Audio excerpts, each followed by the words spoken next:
2008?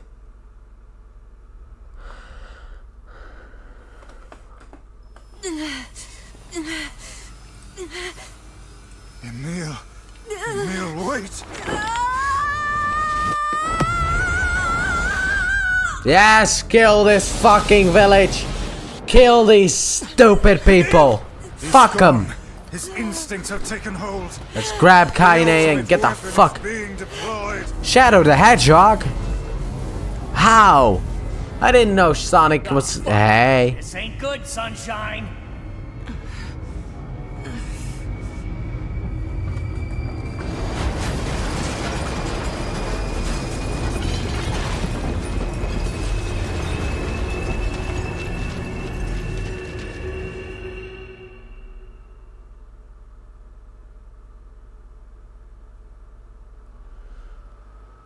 It would be funny if that shade inside of her was like, how the fuck did we survive? So, my sentiments exactly.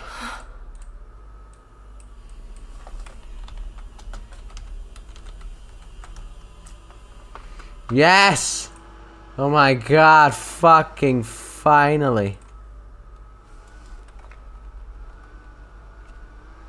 Yes! They're all dead! And we didn't learn anything more about this god-awful village. Uncontrollable magic. I have to protect the people I love. That was my only thought as I unleashed a magic powerful enough to destroy not only the shade, but everyone else as well. All of them. So many innocent lives. Well, innocent. They're all a bunch of cunts, so fuck them. Destroy. Eviscerate it. Eviscerate, crush, kill. Those are the dark impulses that override all other thoughts. As a being that was created to be a magical weapon, these are my instincts. Or maybe it's better to call them our instincts. Who's ours? Who's ours? Oh my fuck!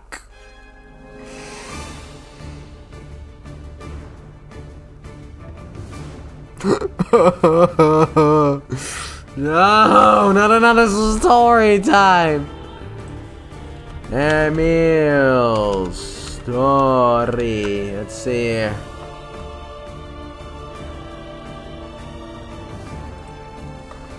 NieR Replicant. For fuck's sake, Replicant. Emil's dream, is that it? Rampage. Promise. Oh no, it's so fucking long again. Oh, it's 2-3 pages. You know what? I'm immediately gonna go for AI voice. Text to speech. I'll BRB. Done. Oh, that took me a bit. Alright, now it's done. So we can. A klaxon sounds from deep within the bowels of the laboratory. What happened? Thick metal shutters drop down, sealing off the room with a series of dull metal thuds. Oh shit, it's happening. I cannot Abort the hear. experiment. Number 6 is out of control. Oh, wait, hold on. Everyone get out of here now. Give me a second here. I Get out cannot of listen here. with you. The researcher's Damn words it. are abruptly cut off as a massive know it hand would automatically materializes start. out of the gloom and lifts Damn him it. high into the air. Off. 11 minutes, huh? We're getting stuck on everything.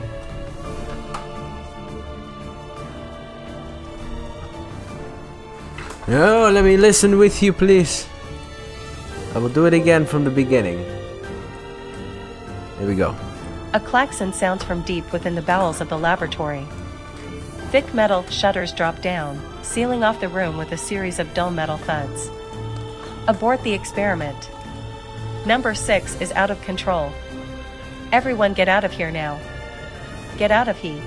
Here. The researcher's words are abruptly cut off as a massive hand materializes out of the gloom and lifts him high into the air. Oh, wow. The researcher begins to scream. He screams and screams, the sound echoing off the walls of the laboratory until the hand squeezes down, coating the room in a deep crimson hue. I didn't. The rest of his colleagues stand in silence, mouths open, unable to process what they have just seen. Then a female scientist takes a step back and lets fly with a heartbreaking wail. But this is a terrible mistake. For the sound of her cry suddenly brings forth a monster in all of its terrible glory. Its body is a bloated corpse, its head a grinning skull. And it is massive, many times the size of a human. What? Why is there a The pause head there? rolls from side to side as it tromps about the room on all fours, bringing to mind the wild maneuverings of some wretched, starving beast. This creature, this thing, is experimental weapon number 6. Also known as Halua. No. Oh no. Please stop. Oh God, save me. Save me. I don't want to die. Die. One by one, the maddened cries of the researchers are silenced. If number 6 understands their petitions, it pays them no heed, instead continuing its rampage of destruction and slaughter with a focus that borders on obsession. After an eternity, the screaming stops. The alarms fall silent. And only then does the creature make a sound, howling out with an unfathomable roar that echoes up and down the empty halls of the blood-soaked laboratory. Oh, that scared the fuck It's out a of me. sound that curses those who had dared bring such evil into the world, and yet one that also seems to be pleading for help. 2 sets of footsteps echo in an otherwise silent corridor in the first level of the laboratory. Fuck, I One forgot. set belongs to a young boy. Ay. Laboratories. His eyes blindfolded and his hands restrained. The other belongs to a severe man in a long white coat. The man drags the boy along by means of a long chain attached to a set of shackles on his wrists. Rubble is scattered here and there across the floor of the corridor, What? making the journey an exceedingly difficult one for a boy who cannot see. Excuse me? Could you please walk a bit slower, sir? I'm not used to being blindfolded, and rather than stopping, the man only increases his pace, causing the boy to stumble in an attempt to keep up. This last humiliation proves too much, Alright, and the press boy next finds one. himself unable to arrest his fall. Oh, rest this Without fall. the ability to brace himself, he topples to the floor, smashing his head on a pile of debris and causing a trickle of blood to worm its way down his pale, frightened face. Agonized by the pain, the boy inadvertently opens his eyes, causing the falling drops of blood to emit a strange crackling sound before transforming into tiny white rocks. "Close your damn eyes," roars the man. "Why yes, sir," Why, stammers yes, the boy sir. as he slams his lids shut. He hadn't realized the blindfold had slipped off during the fall. But now he keeps his eyes squeezed shut so tightly that sparkles appear against the black of his vision. The boy is Emil, I thought so. also known as number 7. He is a magical weapon whose eyes are capable of turning to stone anything that falls under their gaze. "Don't look at me," barks the man. "Never look at me." "I'm sorry, sir. I'm looking at the ground now, so if you just hand me the BLI." Instead of waiting for him to finish, The man BLI. extends one foot and presses Emil's face to the floor with a heavy black boot. Motherfucker. Sir, stop. You're hurting me. I told you to keep your eyes and your mouth shut, so do it. I'd look at him. The man knows this boy, this weapon, could wipe him out with a single glance, and yet subduing him in this way gives him a sense of relief. After making certain the boy is sufficiently cowed, the man leans down, retrieves the blindfold, and knots it tightly around the boy's quivering head. Right then. On your feet. Let's move. Emil staggers to his feet, trying to ignore the red liquid oozing down his face. The blood doesn't matter. The pain doesn't matter. All that matters is finishing the job they had set out for him to do. The second level of the laboratory is in even worse shape than the first. The environs are littered with rubble and rock, making the thought of a decent foothold laughable. When the man's eyes linger on a section of rubble stained a deep red, he has a sudden image of warm, gooey brownies slathered in a strawberry sauce. His stomach lurches at the thought, but when he attempts to avert his eyes, they Halfway land there. on the remains of a human being rendered into what could only be described as paste. The man blinks. Wait, where His am I? mind goes strangely blank before attempting to here determine we go. exactly how many humans had to be sacrificed to create the scattered piles of flesh around him. After a moment, his thoughts simply cease altogether, as if his mind realizes that trying to put such a thing into form is folly. "Why you can go the rest of the way on your own," says the man in a voice Why much you? weaker than he wishes it to be. Why are you? I mean, what does That's it funny. matter? You're not even human. You're a monster. How dare you talk about With Emil this, like that? The man spins around and dashes back down the hall. A helpless Emil simply listens as the footsteps of his erstwhile captor fade into the distance. You do not talk about Emil like that. Finds He's himself my boy. alone in a room with the stench of death and blood. For a moment, he considers opening his eyes. But the thought of the horrors that await him quickly squash this plan. Yep. Instead, he stands still and listens intently. Eventually, a far-off sound reaches his ears. "That's the howl I heard before." Emil resumes walking, using the sound of the distant voice to guide him. Almost as if it was calling him home. Damn it. By the time Emil reaches the 3rd level, he is moving on memory as much as sound. His hands and face are covered in fresh 4 wounds more from minutes. numerous falls, but every time he thinks about giving up, his mind returns to his sister. "We studied together. We ate cookies together. We cried together. We laughed together. And sometimes I was the only one who got yelled at. That's why I was never lonely. Our being together allowed me to stay strong." It sounds For way Emil, better for you his guys. sister was all he had to live for. Because I just hear the So text holding that speech. feeling close to his chest, he presses on one slow step after the other. Finally, Emil finds himself drawing close to a certain experimental chamber in the deepest part of the laboratory.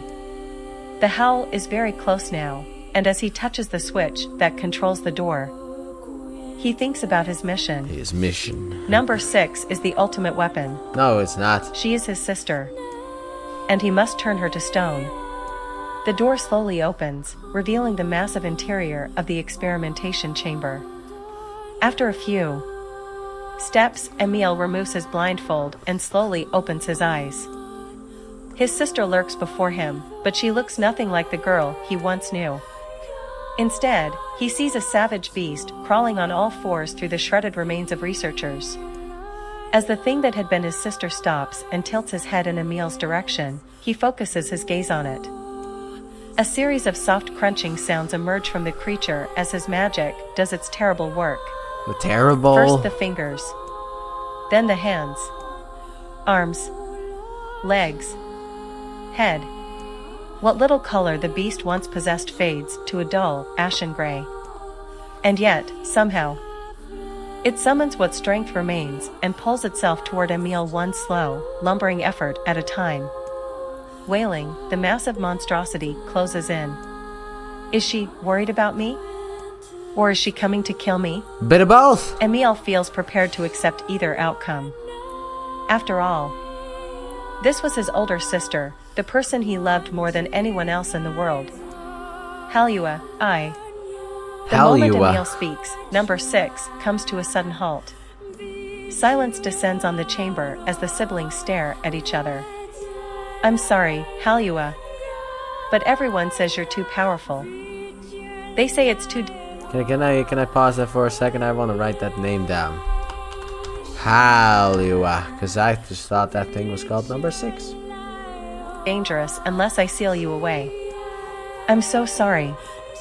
As Emil watches her body begin to turn to stone once more, number 6 simply waits in utter, perfect silence. I'm sorry. I'm sorry. I'm sorry. I'm sorry. The moment number 6's petrification is complete, her memories flood into Emil's mind. The two of them huddling together in the cold. All alone in the world, with no one to protect them. All she wanted was to save her little brother. And yet, it was that little brother who, in a sense, saved her. The moment the petrification is complete, Emil sinks to his knees. A frozen sister and a little brother racked with sin. Alone in this cold cage, the two of them weep in a single, silent voice. It was our combined power that destroyed shut the fuck up.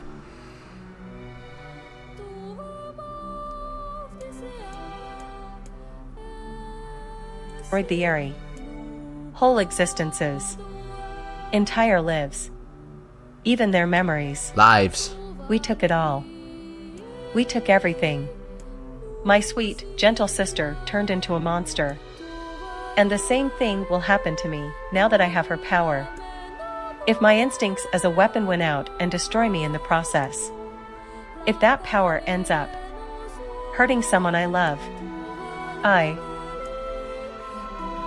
And that's it.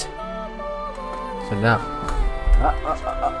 Wait a bit. Wait, what? I can't hear shit.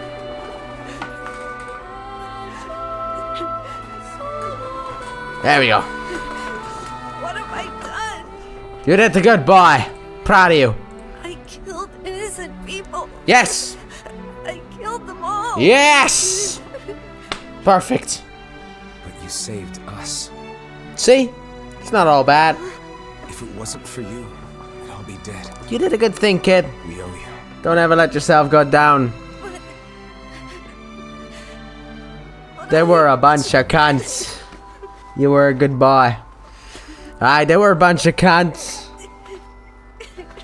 Pretend they're child fuckers. You saved the world. Really? From evil people who bullied Kanye. Don't look back. Kanye was bullied by these people. Rocks were thrown at her. If there's another text thing, I will be... There should be another story somewhere. Ah, okay. It says here there's another story called Promise. Are we gonna get that one too? No? Okay. We had best be off. Had we? Had we really? Okay, maybe we'll get that one later. Maybe we'll get part 2 later on. Alright, that was part 1, I guess. Maybe we'll get part 2 later on. There you go, another text-to-speech, beautifully done. I'm just using, what's it called? ttsmaker.com. And it gave me, I guess, voice 148, I guess? I know. The limit apparently is 10,000 words, which I'm easily gonna get to, because it's a long line of text. Alright, where are we going next, boys? Where are we going next?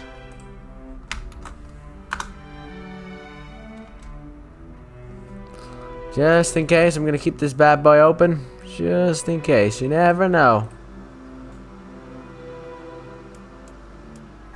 Let's see if the junk heap kid sent us a letter. Yeah. To home, boys, to home. And then after that, we'll go to Popola. We'll send us to,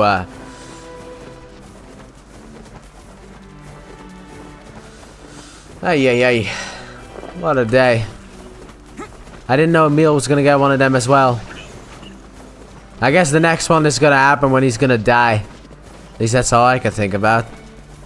Quote unquote die, because he's not gonna die, because he will, he is in NieR Automata, so yeah.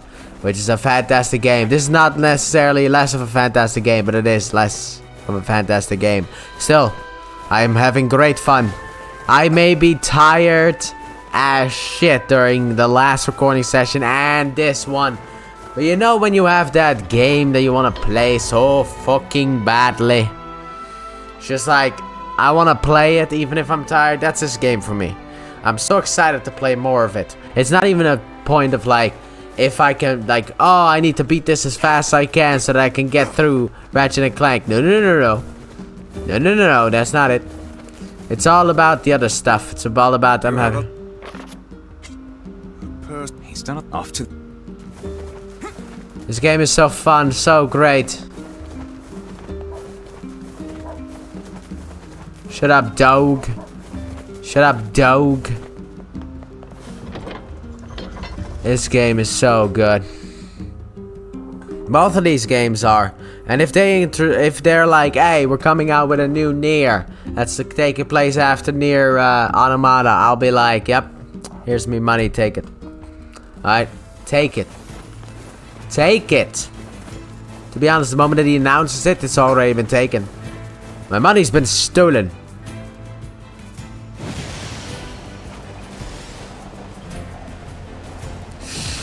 Lord, why? No, faster.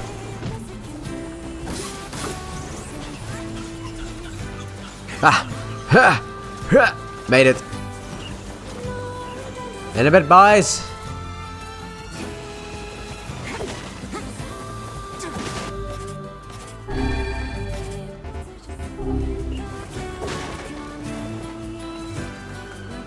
But yeah.